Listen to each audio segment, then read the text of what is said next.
Jadi di sini kita memahami betapa besarnya tanggung jawab suami di dalam menjaga keluarganya di atas fitrah, menjaganya dari api neraka. Karena bukan cuma memasukkan ke dalam surga tugasnya. Kalau memasukkan ke dalam surga ada opsi ketiga yang agak ringan tadi. Jadi asalkan masih beriman, maka masuk surganya itu bisa dengan alternatif ya, naudzubillahi min dzalik, ya, masuk neraka terlebih dahulu. Itu. Tapi ketika Allah mengatakan ku anfusakum wa ahlikum nara, maka berarti tugas seorang suami di sini berat sekali karena dia harus memastikan dirinya dan seluruh keluarganya ini masuk surga dengan dua opsi tadi. Apakah masuk surga tanpa hisab ataukah masuk surga ketika dihisab pun maka amal salahnya lebih banyak daripada amal salahnya. Maka pahalanya lebih berat daripada dosa-dosanya, sehingga dengan demikian Allah memasukkan mereka ke dalam surga. Nah, dalam konteks ini, maka kita memahami tugas seorang istri salihah adalah membantu suaminya dalam mengelola rumah tangganya agar tujuan ini tercapai. Agar tugas ini, yaitu menjaga diri dan seluruh keluarganya, ini berhasil. Ini yang disebutkan oleh Nabi SAW di dalam sebuah hadis, ya, kullukum ra'in wa kullukum mas'ulun an ra'iyatih. Setiap orang di antara kalian adalah pemimpin dan setiap kalian akan dimintai pertanggungjawaban atas apa yang dia pimpin. Kalau kita bicara kepemimpinan umum, maka ya seorang pemimpin, kata Nabi SAW, akan dimintai pertanggungjawaban atas semua rakyat yang dia pimpin. Tapi dalam konteks keluarga, Rasulullah juga menyebutkan bahwasanya seorang suami adalah pemimpin bagi keluarganya. Maka dia akan ditanya tanggung jawabnya terkait apa yang dia pimpin. Demikian pula seorang istri adalah pemimpin di dalam rumah tangga suaminya. Jadi kalau suami itu kepala negara, istri itu kepala pemerintahan.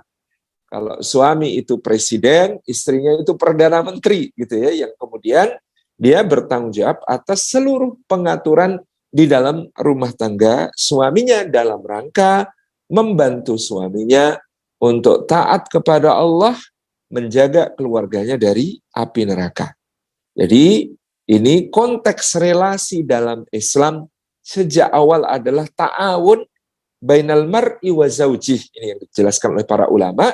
Konsep di dalam Islam dalam berkeluarga adalah saling tolong-menolong antara seorang dengan pasangannya untuk apa? Mencapai goals yang tadi, surga yang mereka masuki bersama-sama. Untuk mencapai goals yang tadi, yaitu dijaga kesemuanya anggota keluarga dari bahaya api neraka. Maka sudah salah konsep dari awal kalau ada yang memandang kehidupan suami istri sebagai berdasarkan kompetisi atau sebagai berdasarkan konflik atau sebagai berdasarkan relasi transaksional atau berdasarkan bahkan relasi yang kursif yang saling memaksa satu sama lain atau ya dan seterusnya. Ini sudah salah paradigma sejak awal.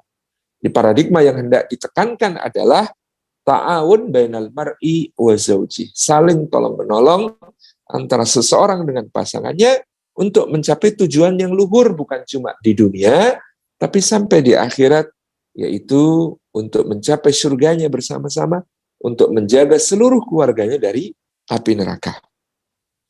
Maka di sini Allah kemudian mengatakan, fasalihatu qanitatun hafidhatul lil ghaib bima hafidhullah.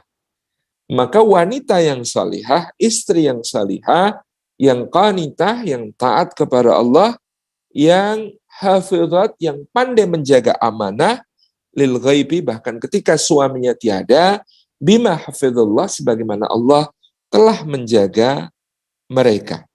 Ini adalah satu bentuk ya keindahan, keagungan tugas seorang perempuan, fungsi dan tanggung jawabnya di dalam rumah tangga yang dibangunnya bersama suaminya.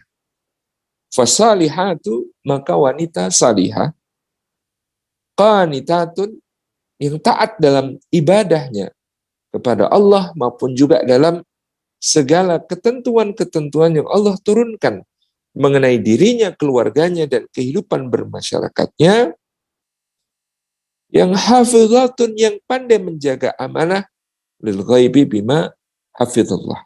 Karena Allah juga telah menjaga dirinya dengan menghadirkan seorang suami, menghadirkan seorang pemimpin, seorang pengayom dan pelindung, seorang yang mencukupi dan menafkahi, demikian pula adalah seorang yang mendidik dan meluruskannya. Maka bagaimana wujud dari seorang wanita salihah dalam berbakti kepada suami, sebagaimana judul dari kajian kita hari ini, Suamiku Jalan Surgaku.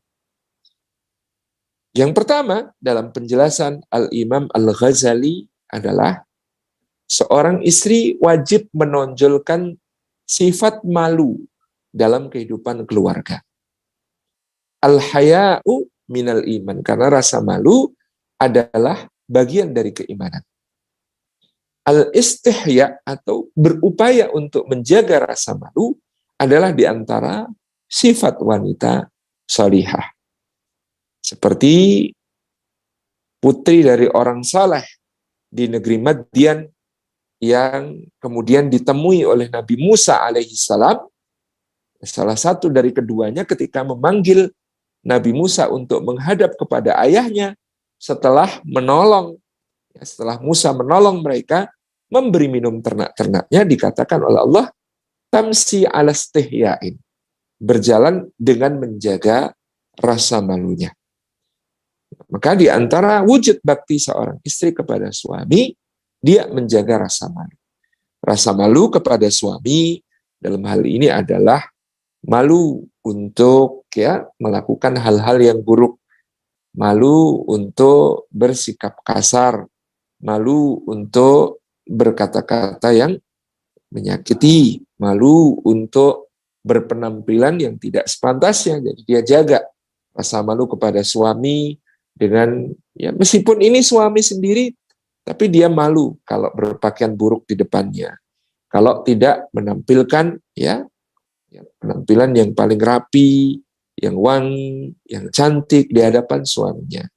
Dia malu dan punya sifat malu ini menjadikan dia memiliki benteng yang kokoh.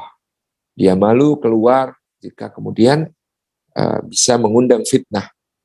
Dia menjaga dirinya, berupaya untuk senantiasa dalam keadaan terjaga, baik oleh suaminya ataupun mahramnya yang lain ketika berinteraksi dengan ajnabi, dengan laki-laki lain yang tidak halal baginya. Jadi ini ada al-haya wal istihya. Ada rasa malu dan berupaya untuk menjaga rasa malu itu di dalam segala interaksinya, baik dengan suaminya sendiri maupun dengan orang lain. Itu bagian dari pintu surga seorang wanita adalah rasa malu dan upayanya untuk menjaga rasa malu. Yang kedua adalah taat kepada suami dalam perkara-perkara yang ma'ruf, perkara-perkara yang khair, yang baik. Ini tentu tidak perlu diperdebatkan lagi ketika seorang istri mentaati suaminya dalam perkara-perkara yang ma'ruf. Kata ma'ruf artinya patut, artinya pantas, artinya baik di dalam akal sehat, pandangan umum. Itu ma'ruf. Kalau khair itu dalam perkara baik menurut ukuran-ukuran yang datang dari Allah dan Rasul-Nya.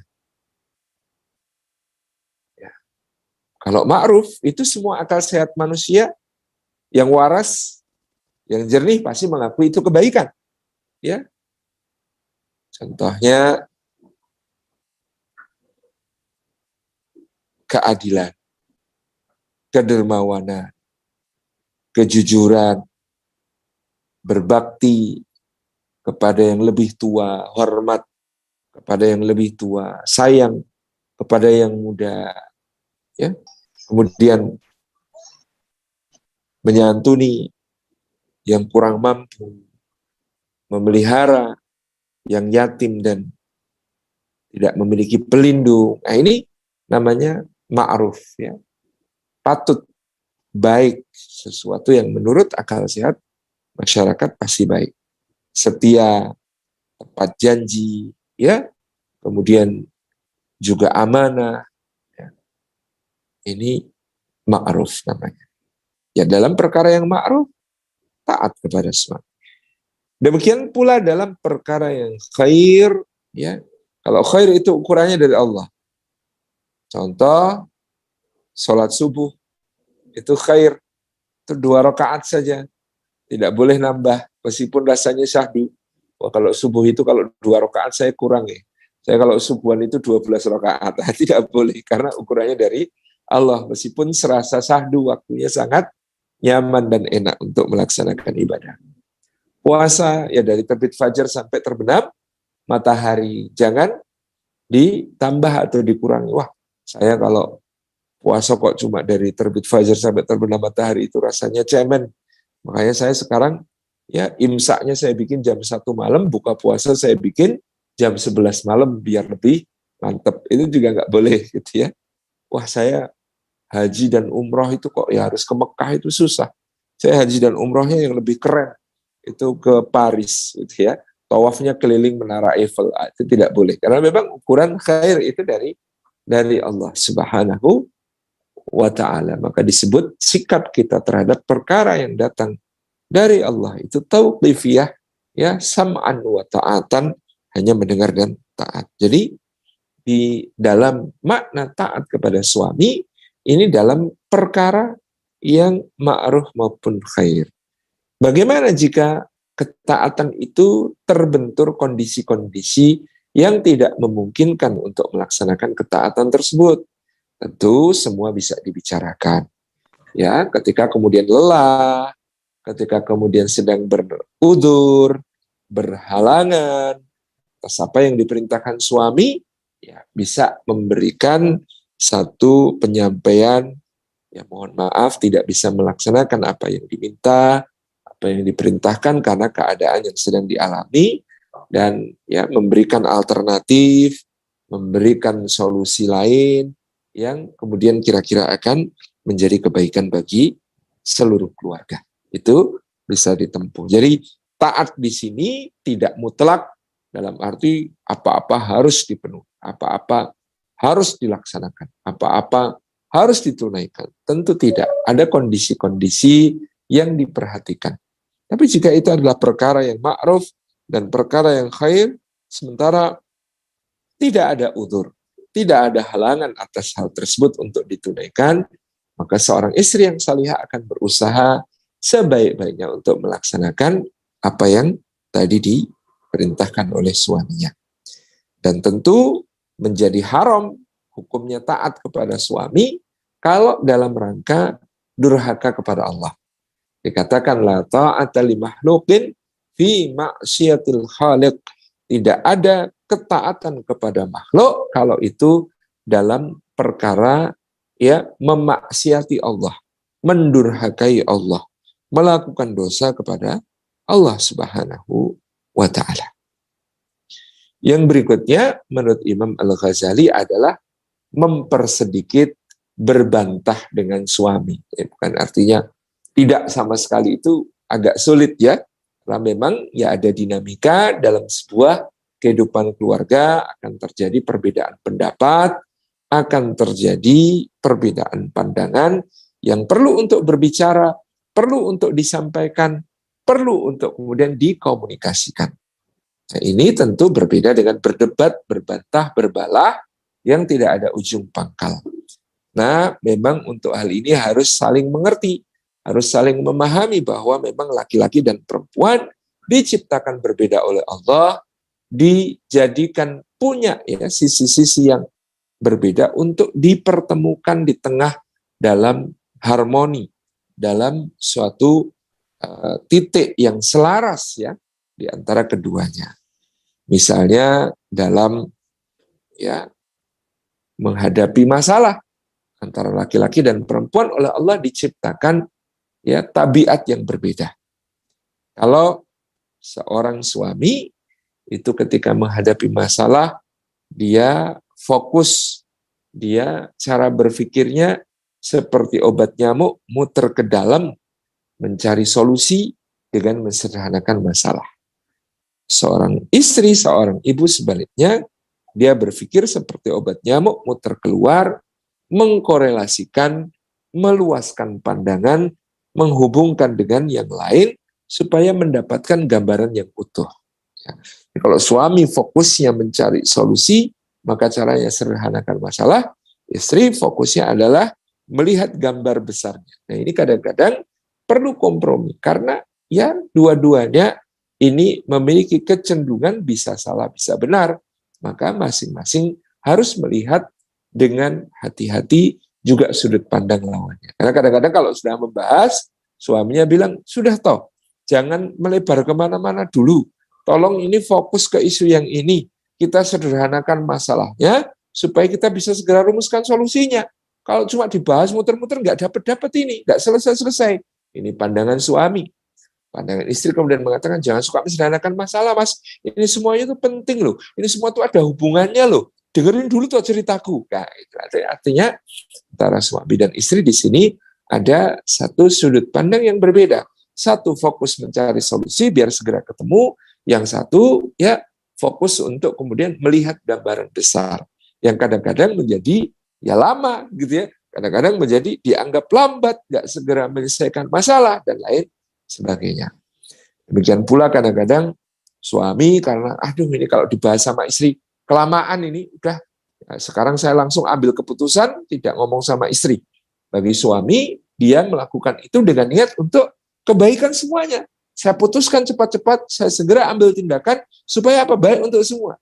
Tapi ketika kemudian tidak dikomunikasikan, maka istri akan merasa kok aku ditinggal, kok aku nggak diajak membahas, kok aku tidak diberitahu. Aku ini apa tidak dianggap sebagai istri? Apa aku ini tidak dianggap sebagai bagian dari keluarga ini, gitu ya? Nah, karena itu maka penting untuk meredam diri dari prasangka-prasangka dengan menghargai terlebih dahulu niat baik masing-masing. Ya kita tahu niatnya baik, tapi kata istri gitu ya mungkin bisa menyampaikan, Mas, ya kemarin alhamdulillah ada masalah itu bisa langsung Mas selesaikan dengan mengambil keputusan sendiri dan alhamdulillah masalahnya juga selesai. Saya nggak ingin mempermasalahkan Mas tentang itu, meskipun sebenarnya saya akan lebih senang, lebih bahagia kalau saya diajak rembugan, paling tidak dikasih tahu, supaya kemudian kita sebagai suami istri, kalau ada yang tanya itu nggak bingung jawab gitu ya. Itu tiba-tiba kemarin ada truk datang ke rumah nganter pasir sama semen. Ya Mas nggak ngasih tahu kalau kita mau bikin pagar. Ada supir truknya tanya, Bu apa benar ini ini? Loh saya nggak tahu, saya nggak pesen itu kan jadi lucu gitu ya, jadi nggak nyambung. Jadi Mas, saya Bu ya, karena ini tahu saya untuk kebaikan keluarga, untuk kebaikan bersama, dan Mas mungkin pengennya cepat segera selesai, jadi nggak perlu rembukan dengan kami, tapi insya Allah akan lebih baik kalau rembukan. Asalkan baik tujuannya, pasti kami akan mendukung, gitu ya. Ini yang kemudian bisa kita sampaikan. Jadi ya mengurangi berbantah, berdebat dengan suami ini akan menjadikan ya hati, suasana dalam rumah semuanya kondusif, semuanya aman. Dan orang yang ya menjaga diri dari perdebatan itu oleh Rasulullah SAW dijamin surga. Aku menjamin surga yang di bagian bawahnya bagi orang yang menjaga diri, menahan diri dari berdebat ketika dia salah. Dan aku memberikan jaminan tentang rumah di surga bagian atas bagi orang yang menjaga diri, menahan diri dari berdebat meskipun dia benar. Jadi kalau salah, kemudian menahan diri, itu dapat surga bagian bawah. Tapi kalau tahu sebenarnya itu aku yang benar, tapi dia menjaga diri supaya tidak terjadi gesekan-gesekan yang tidak perlu, sehingga menjaga diri dari berdebat, menahan diri, maka dia akan mendapatkan surga bagian bagian atas, Masya Allah. Dan ini sangat penting dalam kehidupan rumah tangga. Yang berikutnya adalah bagaimana kemudian ya menyimak ya apa yang disampaikan oleh suami, ya kemudian tidak ya mendudukkan suami dalam posisi senantiasa harus bicara, harus menyampaikan, ya harus mencurahkan dan berbagi tentang apa yang dirasakan kepada istri. Karena yang demikian justru tidak membuat suami nyaman. Kita lihat bagaimana Nabiullah Ibrahim alaihissalam ketika diperintahkan untuk meninggalkan Hajar dan Ismail di Lembah Baka. Kita melihat bagaimana Hajar itu ngejar suaminya. Hai Ibrahim, kenapa kau tinggalkan kami? Gitu ya. Laki-laki kalau dalam masalah yang berat, dalam pilihan-pilihan yang sulit, itu dikatakan speechless. Susah mau ngomong, susah mau mengungkapkan apa yang harus diungkapkan. Berat untuk dia bicara. Sehingga dia mengatakan, ya tidak bisa bicara apa-apa. Hatta Nabiullah Ibrahim alaihissalam. Apalagi ini pertanyaan esai. Pertanyaan esai itu kan perlu uraian, berat. Gitu. Kenapa kau tinggalkan kami? Sampai diulang 3 kali oleh Hajar, maka ternyata Ibrahim tidak bisa menjawab atas apa yang ditanyakan oleh Hajar dalam bentuk pertanyaan esai. Nah, ini cerdasnya Hajar. Kalau pertanyaan esai susah dijawab, maka ganti pertanyaannya menjadi pilihan ganda sederhana. Di dalam hadis riwayat Ibnu Abbas itu dikatakan, setelah 3 kali berturut-turut Hajar bertanya, kenapa kau tinggalkan kami, dan tidak dijawab oleh Nabi Ibrahim, yang hanya berhenti sejenak, menghela nafas panjang, dan berdoa kemudian berjalan lagi, maka Hajar mengubah pertanyaannya. Pertanyaannya diubah menjadi, apakah ini perintah Allah? Gitu ya. Kan ini pilihan ganda sederhana. Apakah ini perintah Allah? Ini bahasa Inggrisnya yes or no question. Cuma jawabannya ya atau tidak. Kalau yang tadi kan uraian agak susah. Kenapa kau tinggalkan kami? Itu berat dijawab. Tapi begitu diubah, apakah ini perintah Allah? Ibrahim segera berbalik, ya memandang wajah istrinya, menatap matanya kemudian mengatakan, iya ini perintah Allah. Jadi memudahkan suami dalam hal ini. Demikian pula kita bisa melihat bagaimana ibunda kita Khadijah radhiyallahu anha bersikap ketika Rasulullah SAW itu pulang dalam keadaan pucat pasi, gemeteran, ya, berkeringat dingin, menggigil di depan pintu, dan kemudian berkata, "Zammiluni ya Khadijah, zammiluni." Kita bisa bayangkan ibu-ibu zaman sekarang suaminya pulang dalam keadaan seperti Rasulullah pulang dari Gua Hira dapat wahyu pertama. Itu kan Rasulullah dalam keadaan syok. Ya, baru mikirin nasib umat yang kacau balau, tiba-tiba datang malaikat Jibril menyampaikan wahyu, seakan-akan mengatakan, semua kacau balau dunia kami serahkan kepadamu wahai Muhammad untuk diubah menjadi dunia yang lebih baik. Wah, itu kan shocking gitu ya. Itu kan sebuah misi yang tiba-tiba sangat berat yang dirasakan oleh Rasulullah SAW. Jadi pulang itu jatuh, bangun, terperosok berulang kali, bangkit lagi, terus kemudian sampai di rumah gemeteran, pucat pasi, ya, berkeringat dingin, menggigil, zamiluni, zamiluni. Ibu-ibu kira-kira kalau suaminya pulang lalu seperti itu kan pasti tertarik untuk tanya, ini ada apa ini gitu ya. Sepertinya suami pulang, tasnya dilempar ke sofa, tubuhnya dihempaskan, dilepas dengan kaki ya sepatunya, nggak pakai tangan, kemudian kepalanya, aduh ya Allah gitu ya. Kan pasti suami-suami ini ditanya sama istri-istri, ya. Apa yang terjadi? Ada masalah apa? Nah, suami-suami di dunia ini jawabannya juga kompak. Enggak kok, Dek, enggak ada apa-apa. Ya. Bagi istri, sharing is caring. Bagi seorang istri, berbagi itu tanda kepedulian. Kalau kamu ya adalah suamiku, belahan jiwaku, ya kita harus saling cerita dong. Aku tahu apa masalahmu, kamu tahu apa masalahmu. Tapi bagi suami, di dunia lelaki, bercerita, berbagi tentang masalah, itu seakan meminta tambahan solusi, dan itu artinya menunjukkan kelemahan, menunjukkan kekurangan. Enggak, kode enggak ada apa-apa. Ya Allah Mas, aku kan kalau ada masalah juga cerita sama Mas. Masa Mas kok nggak mau cerita sama aku sih?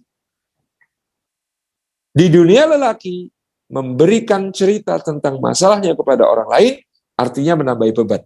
Maka suami yang bermaksud baik mengatakan, enggak kok, Dek, ini masalah kantor kok. Udah biar aku aja yang pusing mikirin, kamu enggak usah. Kamu udah pusing mikirin rumah, mikirin anak, mikirin PAUD, mikirin arisan, ya, mikirin pengajian, macam-macam. Udah biar aku aja yang pusing mikir. Di dunia lelaki tidak bercerita artinya tidak ingin nambahi beban.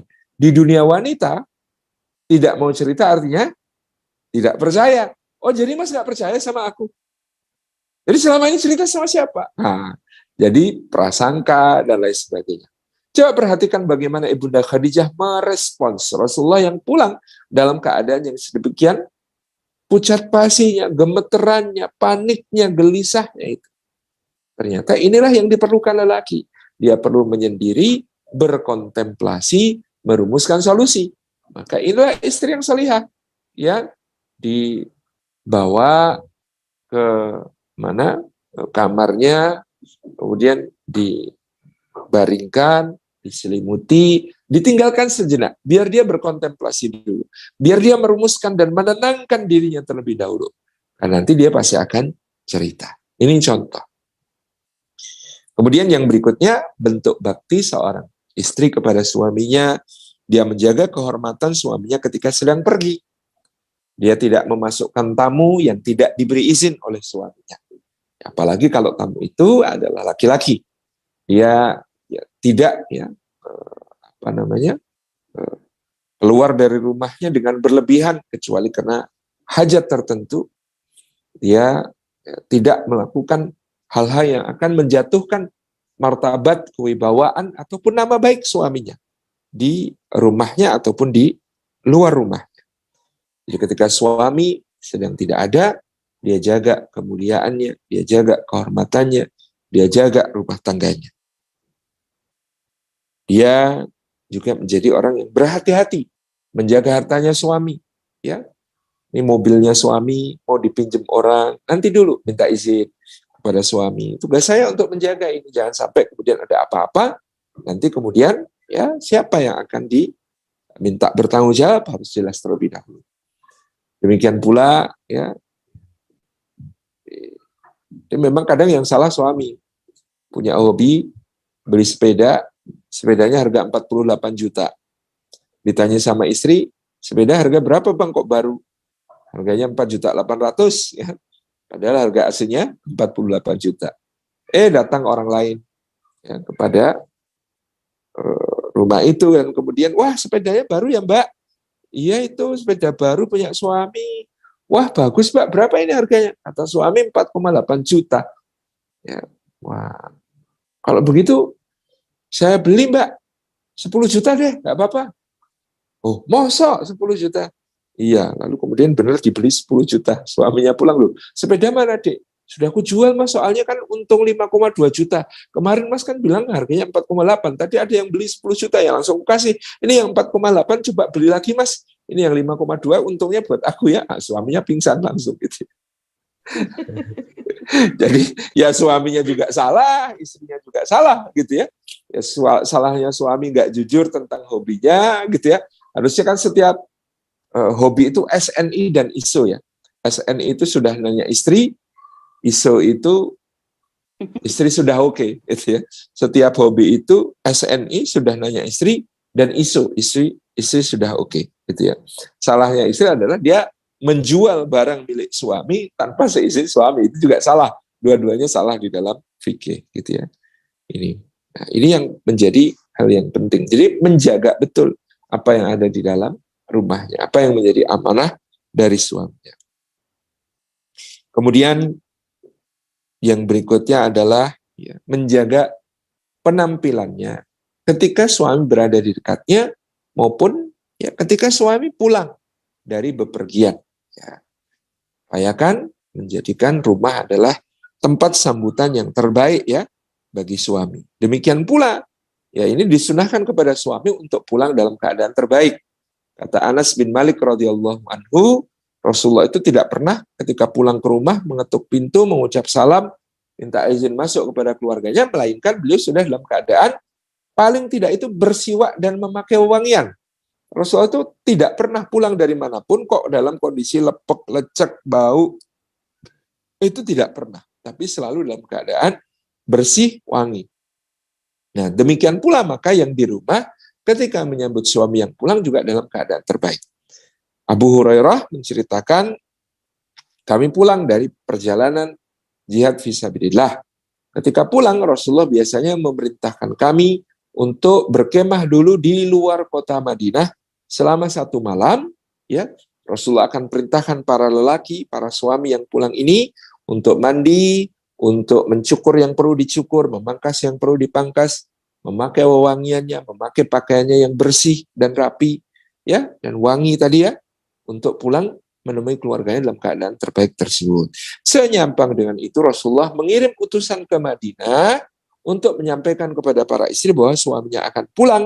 Maka para wanita itu pun memahami, mereka mempersiapkan dirinya, ya, mereka menyiapkan rumahnya, mereka menyiapkan makanan kesukaan suaminya dan sambutan yang diperlukan.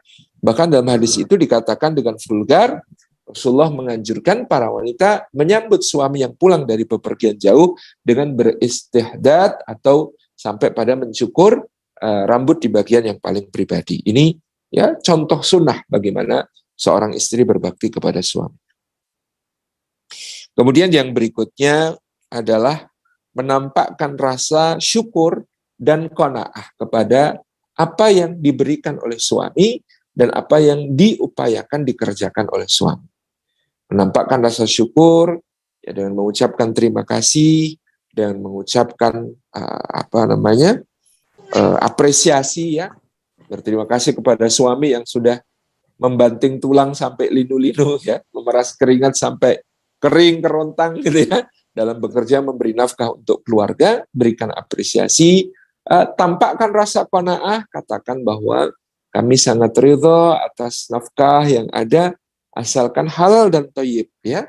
Jadi hendaknya para istri jangan sampai menjadi motivator bagi suaminya dalam kejahatan.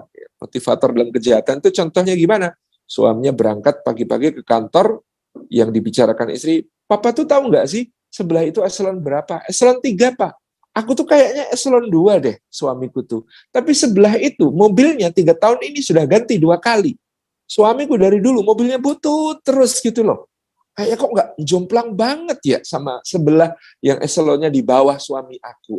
Ini motivator korupsi itu seperti ini gitu ya.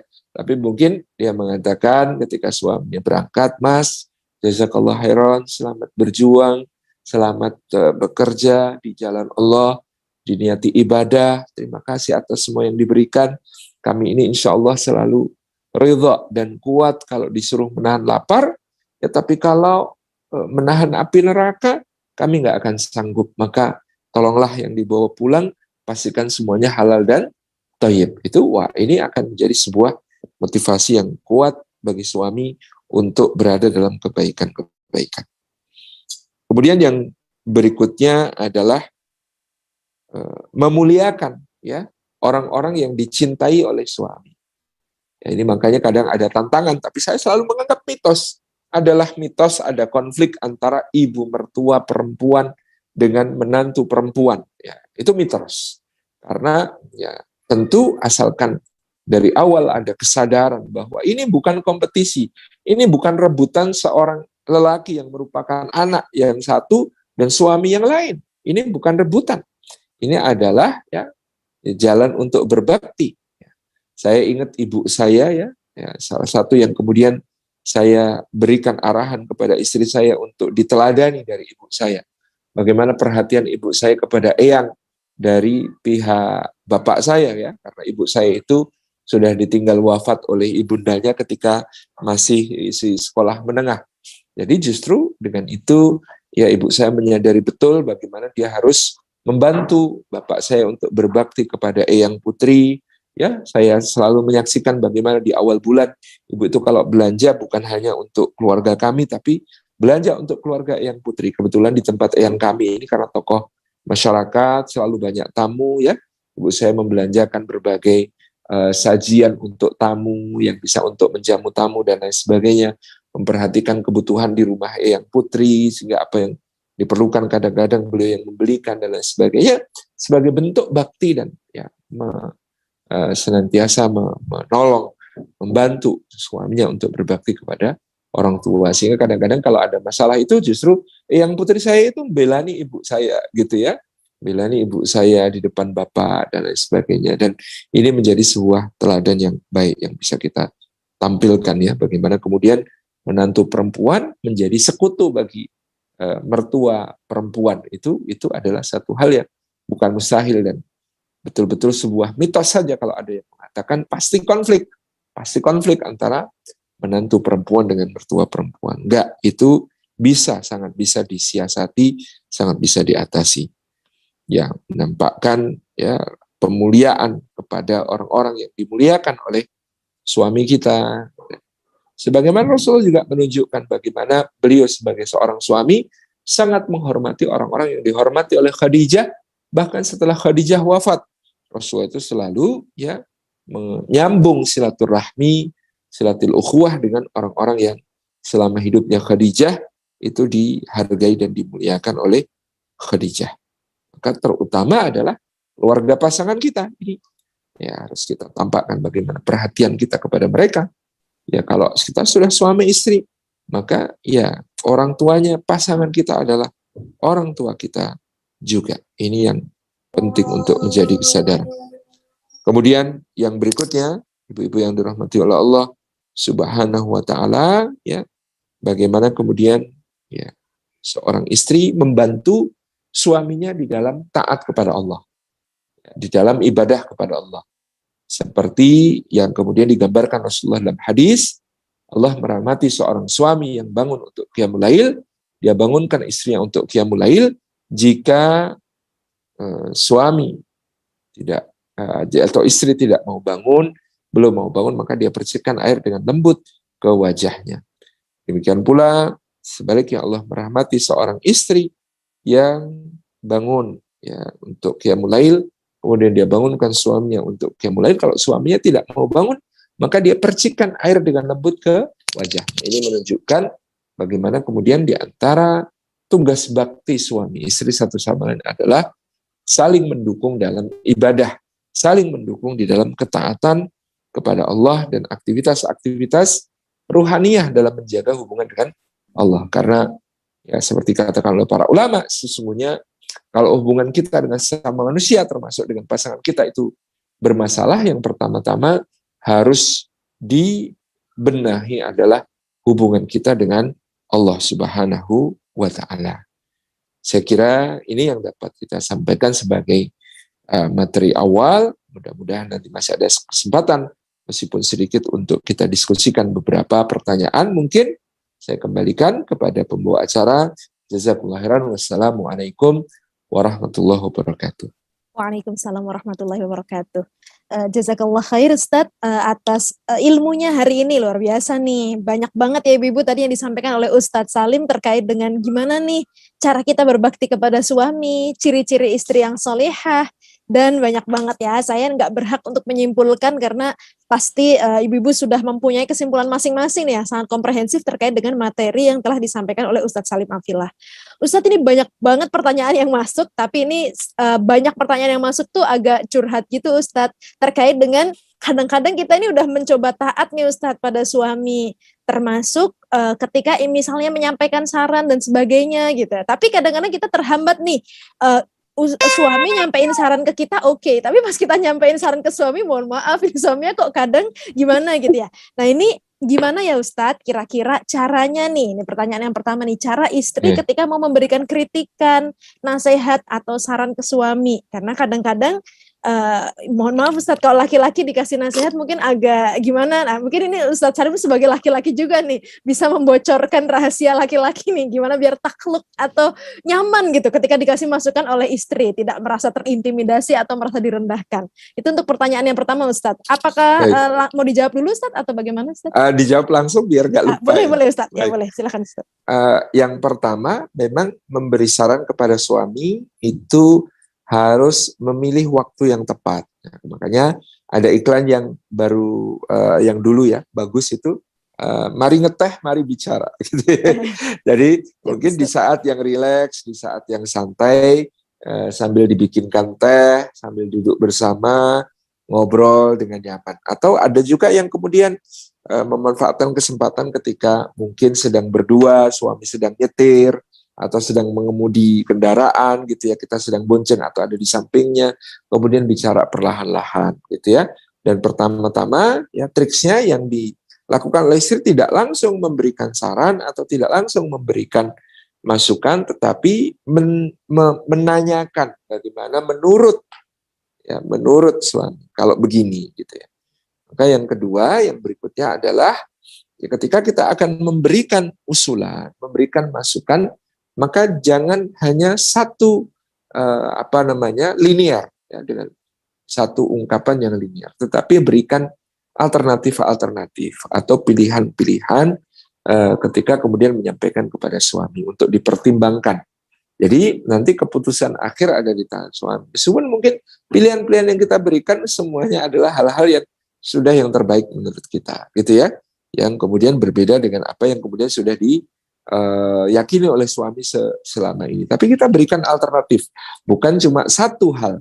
Nah, kalau satu hal suami sudah punya satu pemikiran, tentu ini dianggap bertabrakan. Tapi kalau kita memberikan beberapa alternatif dan dia bisa memilih, itu artinya masih memberi ruang baginya untuk mempertimbangkan kemungkinan-kemungkinan yang lain. Yang berikutnya adalah ketika kemudian memberikan masukan-masukan ataupun saran-saran kepada suami, maka kita juga harus open mind. Karena suami pasti juga punya sudut pandang.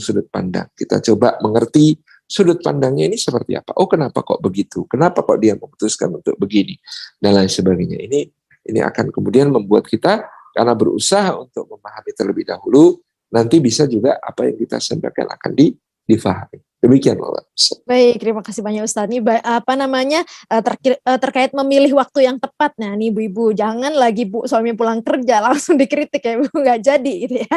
Nah, atau lagi pas cari momen yang tepat ya Ustadz ya. Berarti poinnya gimana nih? Baik, terima kasih banyak Ustadz. Ini banyak banget pertanyaan yang masuk, rata-rata berkaitan dengan komunikasi. Wah, kayaknya nih materi berikutnya nih tahun depan nih, Bu Ririn, terkait dengan komunikasi pasangan nih kayaknya. Nih ada juga pertanyaan nih Ustadz.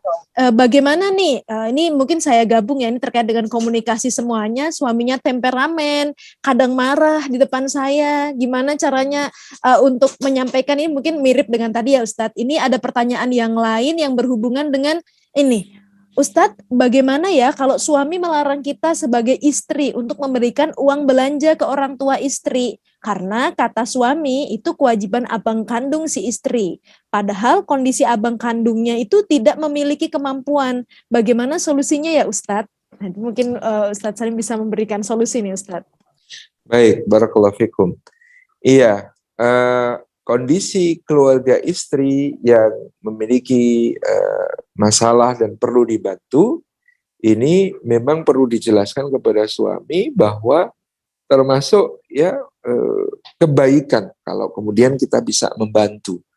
Artinya memang itu ada kewajiban dari misalnya abang dan keluarga yang lebih dekat, yang laki-laki di pihak keluarga tersebut untuk membantu kondisi keluarganya. Tetapi kalau mereka tidak mampu, tentu akan menjadi kebaikan bagi kita dan menjadi sedekah yang lebih utama bagi istri ya dibandingkan sedekah kepada yang lain ya.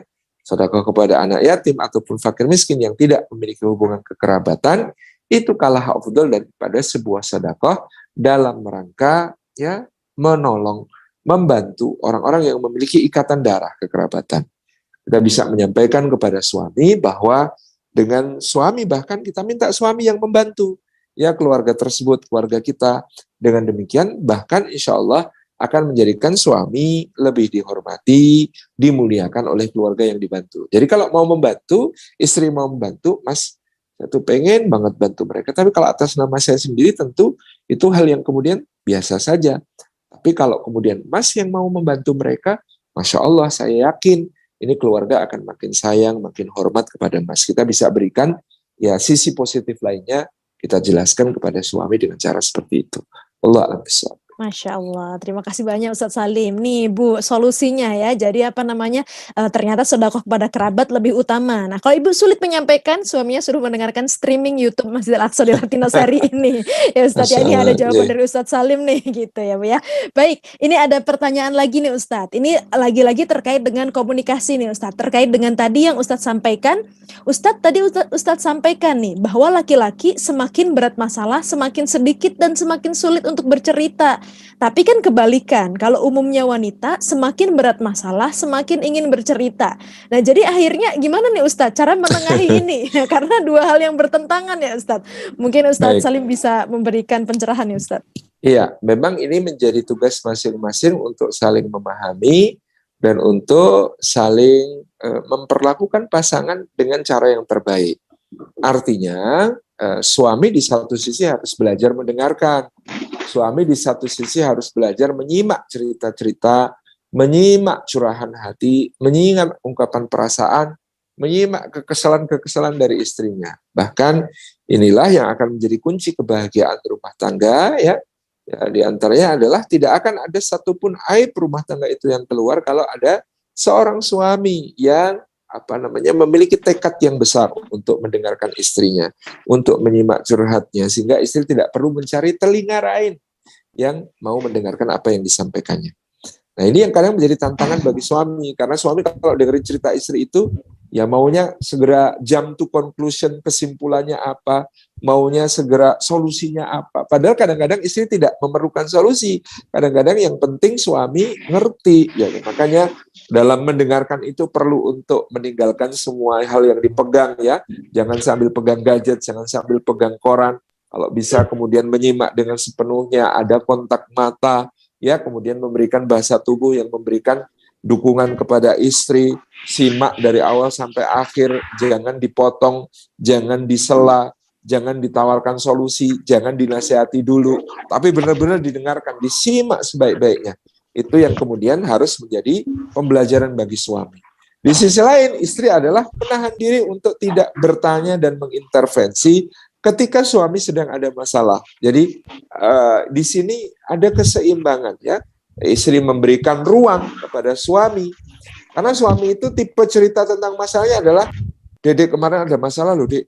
Aduh Mas, terus gimana Mas? Tenang Dek, sudah Mas atasi. Ya, itu tipe ceritanya suami itu begitu. Sementara tipe cerita istri ya sebaliknya, Tini Mas, aku hari ini capek banget Mas, ya Allah, rumah berantakan, anak-anak rewel, ya, piring gelas kotor semua, cucian numpuk, tetangga pada resek semua, tamu berdatangan nggak habis-habis, aku capek Mas, capek. Nah, kalau istri curhat seperti ini bukan berarti dia butuh pembantu, sehingga suami dengan cekatan, ya, memotong dan berkata, sabar ya Dek, bulan depan kita cari pembantu insya Allah. Bukan itu.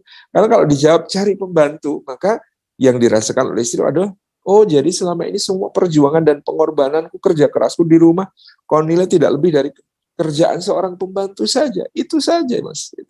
Nah ini kan jadi sumber konflik yang berikutnya. Jadi ya, memang ada keseimbangan, istri belajar memberi ruang kepada suami untuk mengendapkan terlebih dahulu masalahnya, baru nanti dia akan cerita tentang masalah yang dia sudah bisa merumuskan solusi.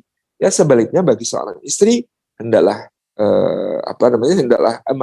bagi seorang suami hendaklah belajar untuk mendengarkan, ya, dan menyimak tiap kata dengan serius, ya, memberi telinga yang betul-betul mau mendengar sampai tuntas. Itu memang pembelajaran masing-masing yang harus dilakukan. Demikian. Baik Ustadz, ini penting nih Ibu untuk saling memahami, full listening ya, full listening dan full understanding nih.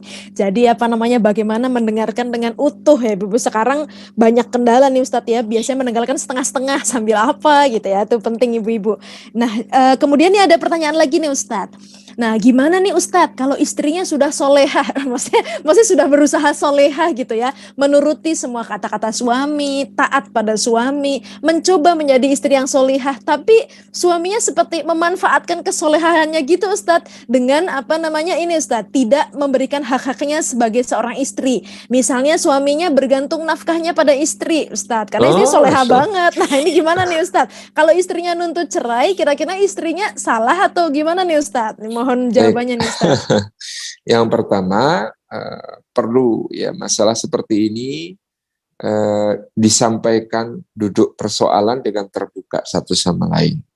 Mas, saya berusaha untuk jadi istri solihah. Di sisi lain juga tentu ada harapan, ya, Mas memenuhi tugas-tugas yang utama sebagai seorang suami, gitu ya. Apa saja tadi? Ya, tadi bisa menyimak ya uraian yang di bagian awal, apa saja yang menjadi tugas seorang suami kepada istrinya. Kalau kemudian secara pribadi merasa tidak mampu, tidak bisa dilakukan upaya-upaya untuk menyampaikan agar suami memenuhi kewajibannya sebagai seorang suami yang soleh, tentu kita bisa menyampaikan, ya, meminta tolong kepada orang yang dipercaya oleh suami, ya, dipercaya oleh suami untuk, ya, menyampaikan agar suami, ya, menjadi suami yang soleh dan bertanggung jawab itu. Kita bisa, ya, meminta tolong siapa yang kira-kira paling didengarkan nasihatnya oleh suami. Pada batas tertentu, tentu kita harus meminta komitmen suami untuk memperbaiki, ya, kondisinya, memperbaiki dirinya di waktu ke depan, ya, pada batas-batas tertentu. Apakah kemudian nanti ketika meminta cerai itu dianggap tidak berbakti kepada suami? Tentu ada syarat dan ketentuan yang bisa menyebabkan, ya, gugat cerainya itu, khuluknya itu dibenarkan oleh syariat ketika memang suami sama sekali tidak punya komitmen untuk berbenah ke depan. Tapi kalau suami memiliki komitmen berbenah, hanya memang perlu waktu, ya, dia masih menghadapi kendala-kendala yang kita perlu support, ya tentu ini menjadi sebuah hal yang baik bagi seorang istri untuk tetap bersabar, membantu mensupport suaminya supaya menjadi lebih baik dan mampu memenuhi tugas dan tanggung jawabnya. Demikian. Baik Ustadz, apakah bisa satu pertanyaan lagi Ustadz? Sebetulnya masih banyak banget, tapi mungkin satu pertanyaan lagi ya Ustadz ya. Baik, ini terakhir sebelum adzan di sini insya Allah. Betul, sudah mau adzan ya Ustadz ya di Jogja. Baik nih Ustadz, ada pertanyaan. Kalau ini kaitannya dengan hubungan dengan saudara ipar nih Ustadz. Kadang udah sama mertua rukun, nah sama saudara ipar nih. Jadi gimana nih Ustadz? Kalau kita tinggal bersama saudara ipar, kakak ipar, nah kesehariannya kakak ipar ini tidak pakai hijab misalnya, atau enggak kakak ipar kita laki-laki sehingga kita sulit kan harus sering pakai hijab. Nah jadi kita mau menasehati bahwa ya meskipun saudara ipar tapi kan bukan mahram. Nah itu Betul. Tapi bagaimana ya Ustadz caranya menasehati saudara ipar? Karena kadang-kadang minta tolong sama suami tapi kata suami nggak apa-apa kan kita punya pahala lebih besar soalnya bantu mereka, nggak punya tempat tinggal, tapi di sisi lain akhlaknya kok gimana? Nah itu gimana Ustadz kira-kira sikap kita dengan saudara ipar Ustadz? Baik, tentang ipar ini memang ada hadis khusus ya, penting untuk diperhatikan karena ipar ini menjadi titik kerawanan tertentu sebab dia tetap statusnya ajnabi, bukan mahram. Berbeda dengan mertua misalnya, berbeda dengan saudara kandung dalam hal ini. Jadi sampai Rasulullah menggunakan kalimat alhambu mautun. Ya, saudara ipar itu bisa berarti kematian. Artinya bisa menjadi satu kondisi yang berbahaya. Apalagi kalau misalnya suami tinggal dengan istri yang punya saudari perempuan dan saudari iparnya perempuan. Ini berbahaya sekali. Demikian pula ya seorang istri yang tinggal dengan saudara suaminya yang laki-laki. Apalagi kalau periparan ya ada dua pasangan di dalam satu rumah misalnya, itu sesuatu yang secara syariat sangat riskan, sangat rentan. Kalau memang mau diniatkan untuk membantu, maka alternatif yang lebih penting, yang lebih utama untuk diambil adalah misalnya mengontrakkan mereka rumah, tapi tidak tinggal serumah. Itu akan lebih aman secara syariat gitu ya.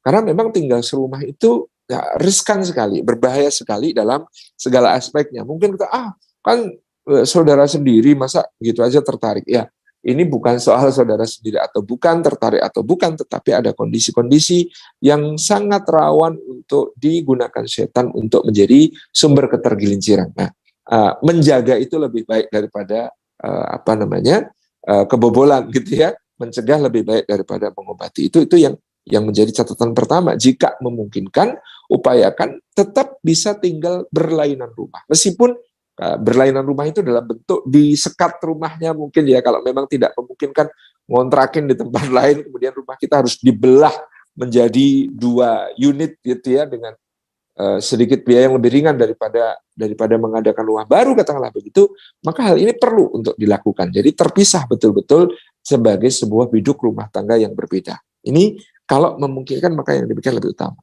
Yang berikutnya kalau memang terpaksa harus tinggal serumah mungkin karena kondisi-kondisi tertentu, maka tadi harus diterapkan hijab yang ketat, harus diterapkan aturan-aturan yang ketat. Kalau memang rumah ini milik kita, tentu kita punya wewenang untuk menegakkan aturan-aturan tersebut. Dan tentu suami dalam hal ini, kalau itu adalah saudara suami, yang lebih berkewajiban untuk kemudian menyampaikan kepada yang bersangkutan, gitu ya. Siapa yang saudara kandungnya, itu lebih utama untuk menyampaikan supaya ditegakkan aturan-aturan tadi yang kemudian bisa dilakukan di rumah untuk menjaga segala hal yang mungkin menimbulkan kerawanan-kerawanan tadi. Demikian. Baik Ustadz, Masya Allah. Nih Ustadz ada satu lagi nih Ustadz, tapi mau nanya, Ustadz kalau mau curhat pribadi ke Ustadz, caranya apakah, maksudnya mau konsultasi gitu Ustadz, caranya Baik. apakah bisa DM lewat Instagram atau bagaimana ya Ustadz? Kalau saya pribadi tidak menerima curhatan dari ibu-ibu. Kalau dari pasangan boleh. Kalau dari pasangan baik. artinya suami istri datang bersama silahkan. Suami istri Baik. konsultasi bersama silahkan. Tapi kalau ibu-ibu akan saya arahkan kepada konselor yang putri juga, kepada ustadzah yang lain, insya Allah. Baik Ustadz, Masya Allah. Sudah terjawab ya Bu ya. Jadi apa namanya, harus berpasangan nih, bahaya nih kalau ibunya sendiri yang curhat ya Ustadz, yang memberikan peluang bahaya ya. Nggak Dan aman. kita tidak bisa memberi masukan kalau hanya dengar dari satu pihak saja kan. Kalau dengar dari dua pihak, baru kita bisa memberikan masukan. Tapi kalau udah dengar satu pihak, nanti cuma hiburan yang diberikan, hiburan nggak jadi solusi. Itu yang kita harus jaga gitu. Yeah. Masya Allah. Baik. Jadi caranya terhubung bagaimana ya Ustadz? Kalau ada pasangan yang ingin konsultasi ke Ustadz Salim, kira-kira? Bisa nanti DM bahwa memang akan berkonsultasi bersama pasangan. Mungkin nanti kalau memang tidak mungkin bertemu, nanti kita bikin via Zoom, ya, bisa. Siap-siap. Nah, jadi bisa DM ya Bu Erlin, tadi ada yang bertanya. Ataupun ibu-ibu yang lain yang ingin konsultasi dengan Ustadz Salim, bisa DM ke Ustadz Salim bahwa ingin berkonsultasi pasangan ya Bu ya. Syaratnya bersama pasangan. Kalau belum punya pasangan, konsultasi pengen cari jodoh, wah ini beda-beda lagi ya Ustadz ya. Iya, nanti kita arahkan ke ustadzah yang lain. Akan diarahkan ke ustadzah yang lain. Baik, terima kasih banyak Ustadz. Masya Allah, hari yang penuh berkah, penuh ilmu dan manfaat nih. Masya Allah, jazakallah khair sekali lagi Ustadz Salim atas banyak sekali pencerahan dan juga ilmu yang telah di-sharekan hari ini. Masih banyak sekali pertanyaan yang masuk sebetulnya Ustadz, tapi karena kita dibatasi oleh waktu, mudah-mudahan di lain waktu nanti bisa berguru kembali, bisa bertemu kembali dengan Ustadz Salim untuk berguru. Dan terima kasih banyak Ustadz atas waktunya hari ini, jauh-jauh dari Jogja datang ke BSD secara online, tapi Allah izinkan dan Allah mudahkan semuanya lancar, dan mohon maaf atas kendala tadi ya Ustadz ya, dan terima kasih Ustadz sudah berkenan dan maklum atas tadi kendala teknis yang kami hadapi. Sekali lagi terima kasih banyak Ustadz Salim atas waktunya dan atas semuanya. Baik, ibu-ibu semuanya, ummahat dari Sabang sampai Merauke, dari belahan bumi mana-mana nih, kayaknya banyak yang dari luar negeri. Jazakumullah khair sudah bergabung hari ini. Alhamdulillah, banyak sekali ilmu yang telah kita dapatkan hari ini, termasuk juga bagaimana sih cara kita berbakti kepada suami kita. Dan ingat tadi, konsep berumah tangga dalam Islam adalah ta'awun bainal mar'i wa zaujah. Jadi ada konsep tolong-menolong di sana. Nggak ada yang superior, nggak ada yang inferior, nggak ada yang saling salah menyalahkan, tapi pentingnya bagaimana berkomunikasi tadi ya, sudah digarisbawahi oleh Ustadz Salim. Baik, Bapak Ibu semuanya, terima kasih banyak atas partisipasi hari ini, atas banyak pertanyaan yang masuk. Mungkin banyak sekali yang ingin bertanya, banyak yang ingin berkonsultasi, nanti bisa langsung DM ke Instagram Ustadz Salim Afillah.